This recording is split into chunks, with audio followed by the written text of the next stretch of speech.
saya membentuk sebuah tim pengawas sekolah untuk turun bersama-sama ke sekolah-sekolah untuk membantu teman-teman pengawas yang lain.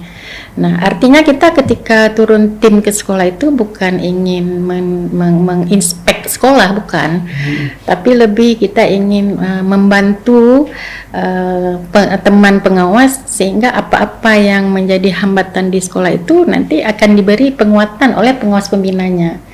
Komitmen yang kuat, kemudian adanya keinginan, dan kemudian konsistensi dari kepala sekolah dan guru di sekolah, ini merupakan modal awal bagi kita untuk memajukan pendidikan di Aceh. Karena ada anak datang ke tempat saya, Bu, saya ranking 2, masa saya nggak diterima di sekolah itu. Nah, yang lain, gini, saya bilang, nilai rata-rata kamu ranking 2 itu berapa? Saya tanya. Dia masuk jalur prestasi, saya bilang, nilai rata-rata kamu ranking 2 berapa?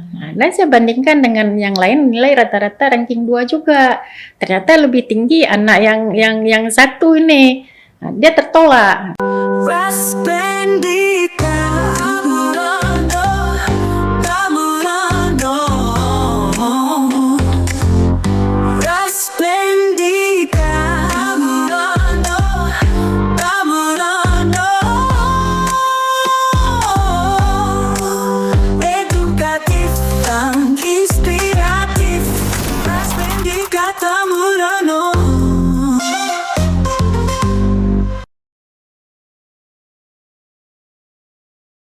Assalamualaikum warahmatullahi wabarakatuh. Alhamdulillahillazi ja'ala dinan matinan ribatan fi qulubil mu'minin wa amara bil ijtihadi wa lita'awuni anitafaruki min ba'di. Summa salatan wa salaman ala nabiyina Muhammad sallallahu alaihi wasallam.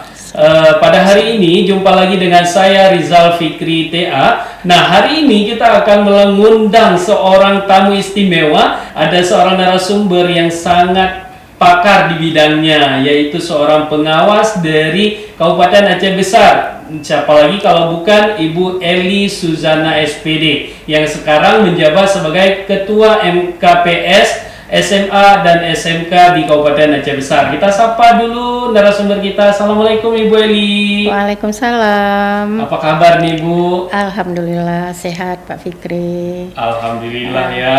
Hari ini narasumber kita ini sangat memiliki kesibukan yang sangat luar biasa. Namun hari ini berhasil nih kita culik dan kita mau kulik apa sih ilmu yang sudah ada ketika beliau mengawas. Tentunya tidak selesai dalam 30 menit ke depan. Masih banyak sekali tentunya segudang ilmu yang dimiliki oleh narasumber kita. Namun oleh karena itu sedikit saja nih kita mau mencuri ilmu beliau. Nah, Ibu Eli, sudah berapa lama sih Ibu menjadi pengawas Ibu? Alhamdulillah sudah 4 tahun. Sudah 4 tahun. Sebelumnya Ibu? Sebelumnya saya pernah menjabat sebagai kepala sekolah selama 3 periode. 3 periode Ya. Berarti 15 tahun. Ya, 12 tahun. 12 tahun Ya. karena satu periode 4 tahun. Ya. Kita pernah bertugas di SMA Negeri 1 Longa selama 2 periode. Kemudian kita dipindah tugaskan ketika itu oleh Pak Sekda, Pak Takwallah di SMA Negeri 1 Ingin Jaya. Dan kebetulan ada formasi untuk pengawas sekolah. Saya mencoba mengikuti tes. Ternyata alhamdulillah saya lulus menjadi pengawas. Sampai sekarang saya menjadi pengawas sekolah. Kenapa? Karena saya ingin mengembangkan karir saya. Karena karir tahap akhir seorang guru itu ada di pengawas sekolah. Jadi kita ingin menghilangkan image dari teman-teman bahwa pengawas itu orang-orang yang di bangku panjangkan, tapi sebenarnya tidak. Karena kan karir paling tinggi seorang guru itu ada di pengawas sekolah. Pengawas. Ya. Jadi pengawas itu bukan jabatan menjelang pensiun Bu ya, tapi dia jabatan yang paling tinggi di pendidikan Ya, atau di guru Bu ya. Benar sekali. Nah, ini banyak sekali anekdot yang menyatakan bahwa kalau sudah pengawas itu sudah bangku panjang, sudah Benar. tidak bisa berbuat banyak, ya Iya. Bu ya. Tapi ini tentunya berbalik ya dengan anekdot tersebut. Iya. Bahkan di pengawas sendiri banyak hal Ibu ya yang bisa kita lakukan untuk satuan pendidikan. Benar. Nah, selama pengalaman Ibu ini Bu menjadi kepala sekolah, menjadi guru dan kepala sekolah dulu ya sebelum Iya. kita pengawas. Iya. Ini ada pengalaman nggak yang ingin Ibu bagikan mungkin hal itu bisa menjadi pelajaran bagi teman-teman guru di sekolah? Ya, baik. Pengalaman saya semasa saya menjadi kepala sekolah itu, dan sebelumnya saya ceritakan dulu ya, kenapa saya itu beralih ke pengawas dari kepala sekolah. Selain saya itu tadi ingin mengembangkan karir saya. Ketika saya diwawancara oleh juri untuk penilai, tim penilai ya, bukan juri ya, tim penilai untuk pengawas, ditanya kenapa ibu harus ke pengawas, ibu kan punya kompetensi tinggi waktu jadi kepala sekolah. Saya menjawab, gini Bu, saya ketika jadi kepala sekolah itu hanya bisa berbagi di lingkungan sekolah saya saja. Tapi seandainya saya diberi kesempatan untuk menjadi seorang pengawas, saya itu bisa berbagi dengan teman-teman kepala sekolah di sekolah-sekolah yang lain. Tapi kalau kita sama-sama kepala sekolah, gimana ya, belum tentu. Kadang-kadang teman-teman kepala sekolah itu mau mendengar apa yang kita sampaikan. Memang tidak semua kepala sekolah seperti itu.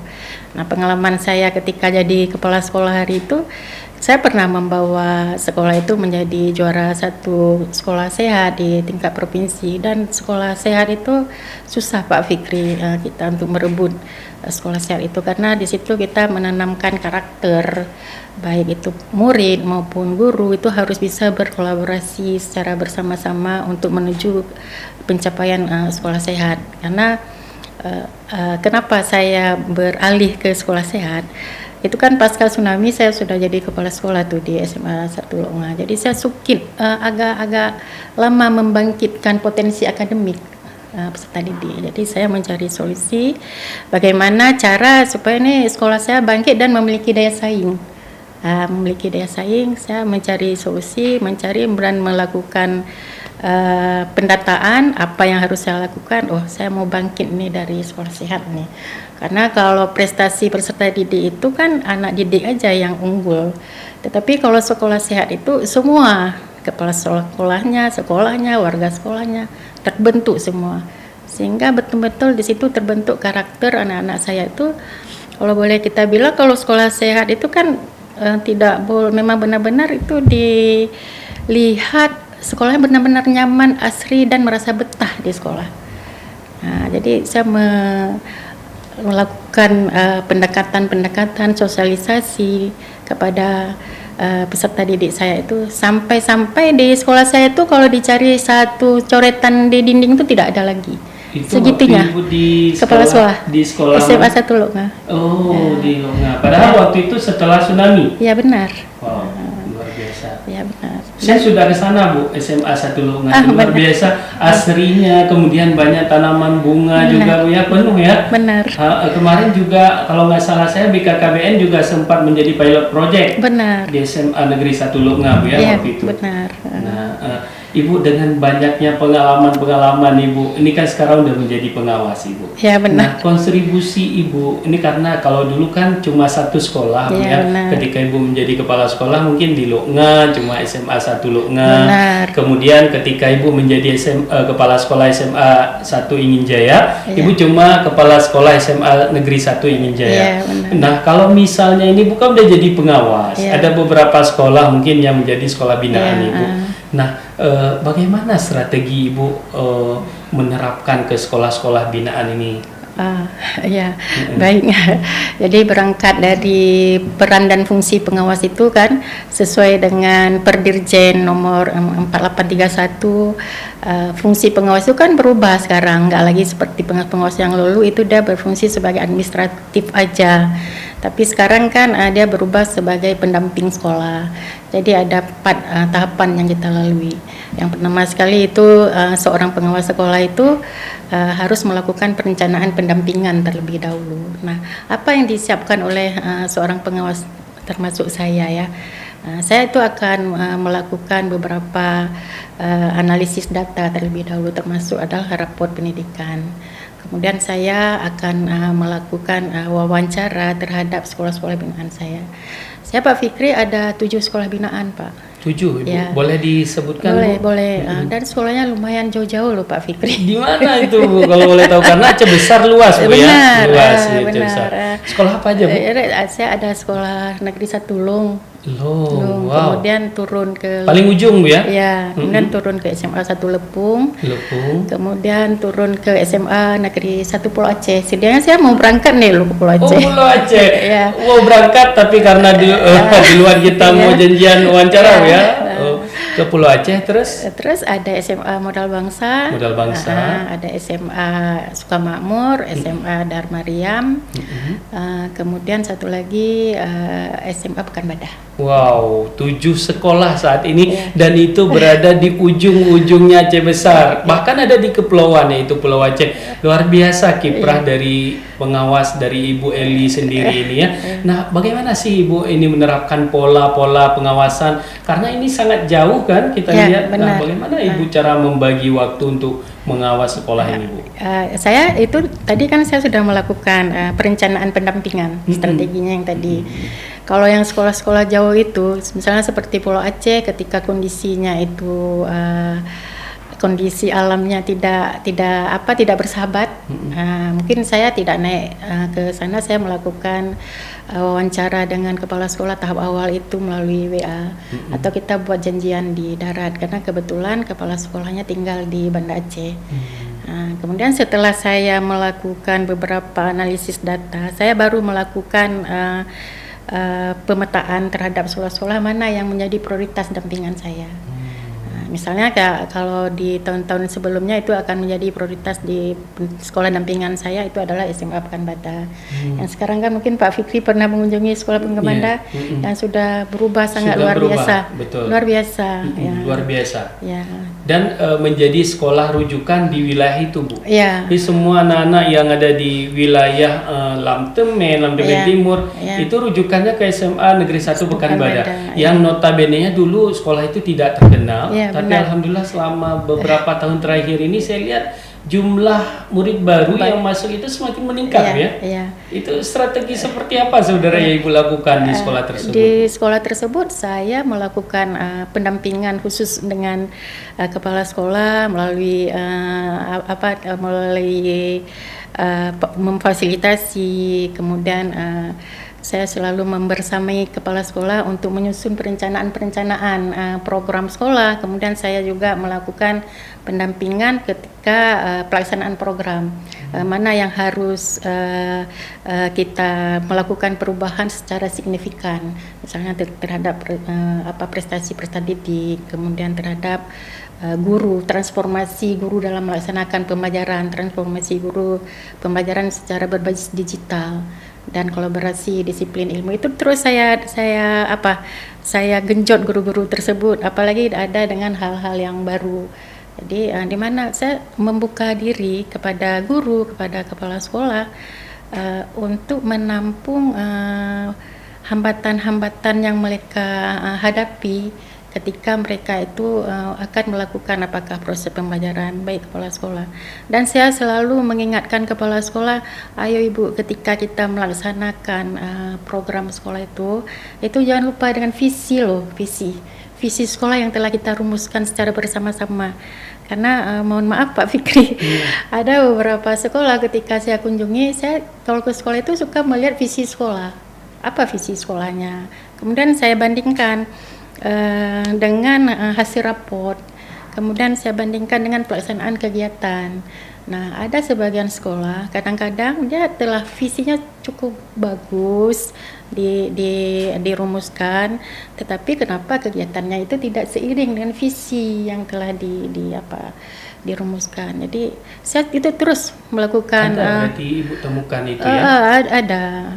Jadi kan visi sekolah itu kan disusun kan berpusat pada peserta didik, sementara misi itu kan merupakan tindakan yang dilakukan. Nah, apa yang kita lihat di lapangan itu untuk tujuannya itu, pencapaian targetnya itu lupa. mesti apa lupa atau apa ya kepala sekolah itu ya. Itu saya selalu memperkuat kepala sekolah, terutama di Pekanbadak. Bu, ayo setiap tahunnya saya melakukan pendampingan di SMA Pekanbadak itu untuk mengevaluasi pencapaian visi sekolah, kemudian kita sondingkan dengan hasil raport pendidikan. Gitu. Jadi kepala sekolah pun dia tidak sungkan-sungkan bertanya kepada saya, Bu, gimana nih cara kita menganalisis pencapaian target visi sekolah kita?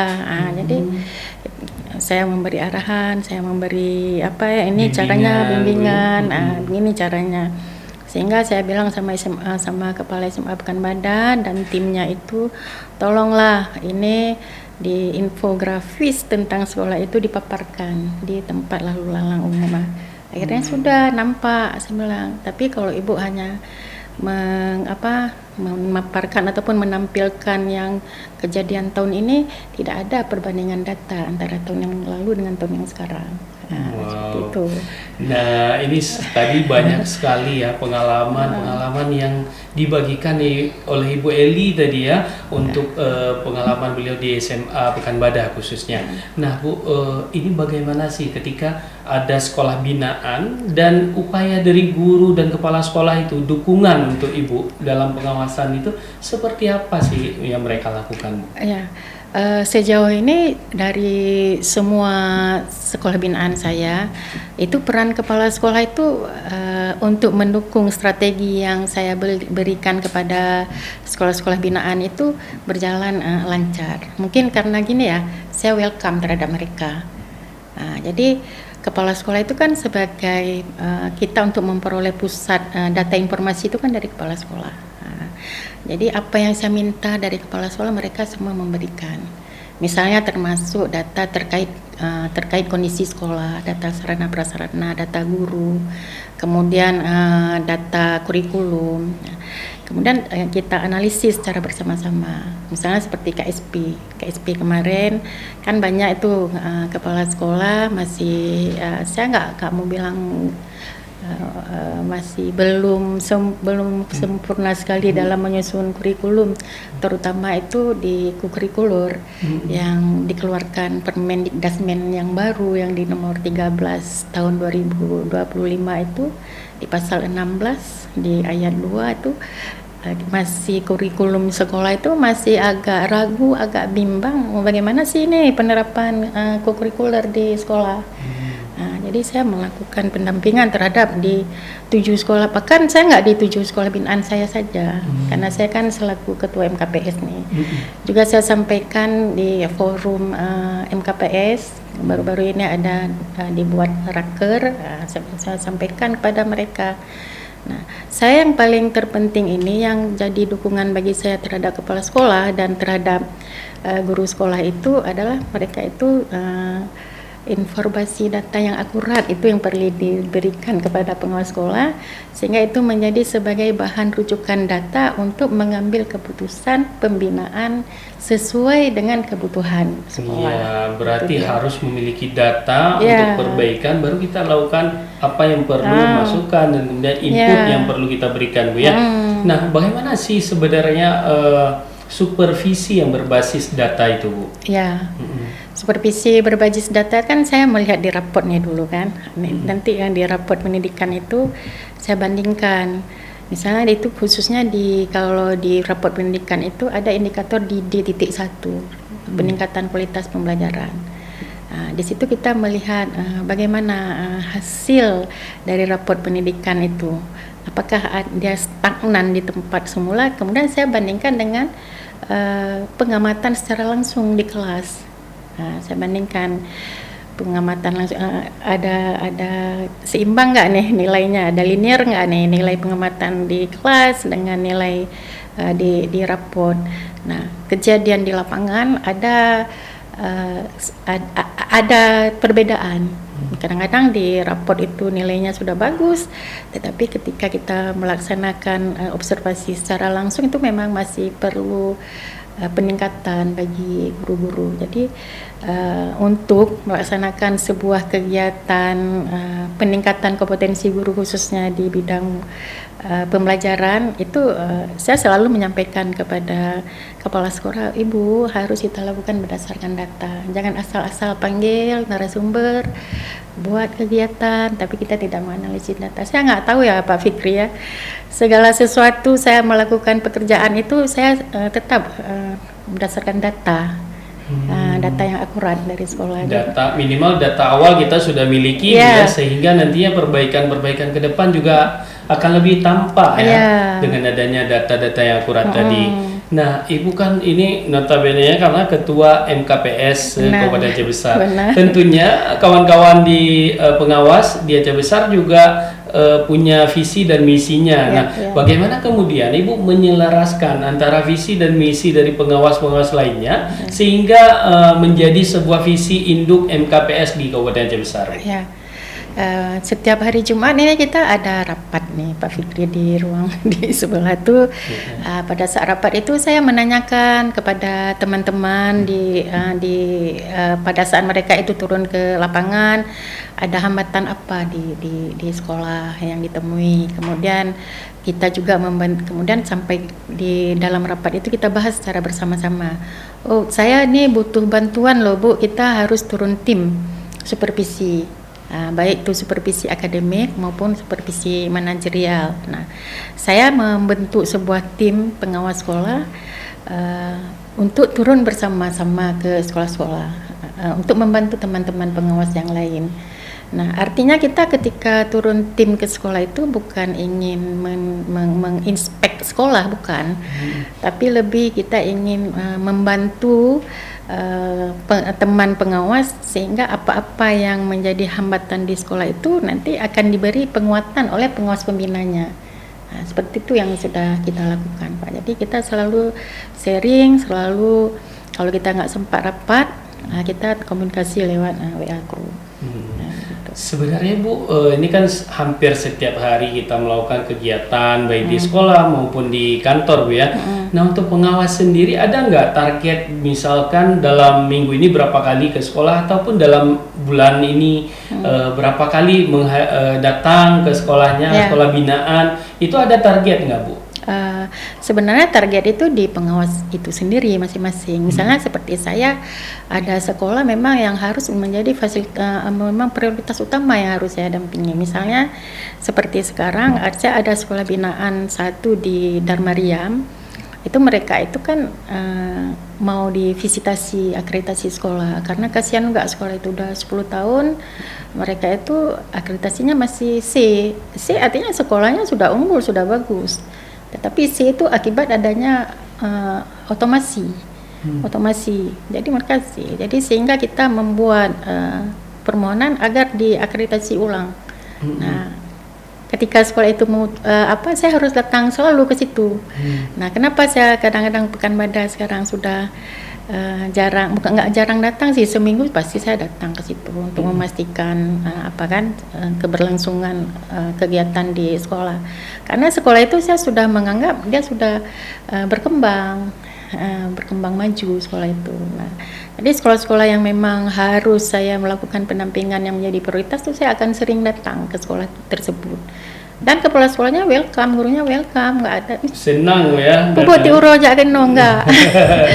Karena kadang-kadang nantinya pengawas setiap hari datang ini kenapa kita atau merepotkan itu enggak ya, enggak sama sekali Bu ya rupanya. Mereka senang bahkan untuk dibantu akreditasi nanti. Bahkan saya ditelepon loh Pak, Bu kenapa udah nggak nampak ke sekolah. Dirindukan datangnya Ibu ya. Cuman ada satu hambatan Pak Fikri ke Lung itu saya ke Lung itu hambatan saya kenapa? Saya nggak berani nyetir mobil di gunung sendiri. Itu jadi hambatan. Kadang saya harus panggil orang, saya bayar orang untuk mengantar saya ke sana. Nah, dan itu perjuangan sih yang sangat besar ya. Kenapa Ibu nggak misalnya yang jauh-jauh seperti itu diberikan ke yang laki-laki gitu pengawasnya? Ada pembagian seperti apa sih pembagian dari sekolah binaan ini di pengawas sendiri? Dibagi atau seperti apa? Dibagi berdasarkan alamat. Tapi saya pun nggak tahu ya, karena saya kan tinggal di Loknga nih. Tinggal di Loknga, kalau saya pergi ke Long. ke Long dekat. Cuman saya nggak punya keberanian untuk nyetir sendiri. Iya. Tapi kalau ke Sibre, ke Samahani kan jauh bagi saya. Bahkan saya dulu pernah di Janto loh. Di Janto. Bayangkan saya berangkat dari Loknga. Tapi nggak pernah saya tinggalkan sekolah itu. Seminggu sekali saya mesti naik menyapa mereka itu. Jadi itu semuanya sih saya selalu mendorong teman-teman pengawas khusus di Aceh Besar itu agar selalu hadir di sekolah, melakukan pendampingan, membuka diri dan memberi kontribusi penuh untuk teman-teman guru, untuk teman-teman kepala sekolah. Di mana ada hambatan-hambatan yang dimiliki oleh kepala sekolah dan guru, itu saya beri masukan kepada teman-teman, tolong direalisasikan, dan jika butuh bantuan teman pengawas boleh silakan disampaikan. Kalau ini kan berbicara tadi banyaknya hambatan yang kita selesaikan Bu ya selaku kita pengawas. Nah kira-kira di sekolah sendiri nih Ibu ada melihat nggak misalnya tantangan, misalnya udah kita bilang nih begini-begini tapi belum dijalankan atau susah untuk dijalankan, punya nggak tantangan tersendiri di lapangan? Tantangan, kalau dibilang tantangan sangat luar biasa banyak, terutama ketika guru-guru, teman-teman guru kita itu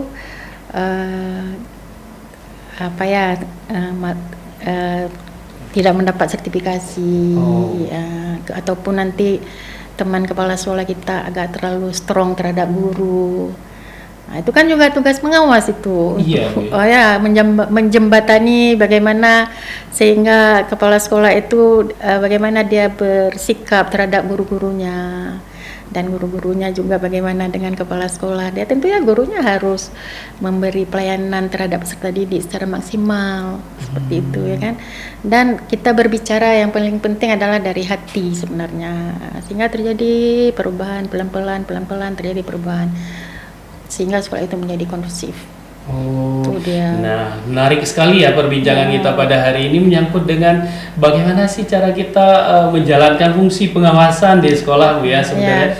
Nah, terkait dengan beberapa program yang kita lakukan di sekolah itu Bu, terkait dengan kemarin ada SPMB, kemudian juga ada beberapa agenda-agenda yang kita laksanakan. Nah, Ibu, fungsi pengawasan seperti apa yang dilakukan oleh pengawas untuk Kalau di SPMB saya hadir juga di sekolah, saya memastikan bahwa kepala sekolah dan panitia SPMB itu agar dia benar-benar melakukan kegiatan SPMB itu sesuai dengan juknis yang sudah dikeluarkan oleh Dinas Pendidikan.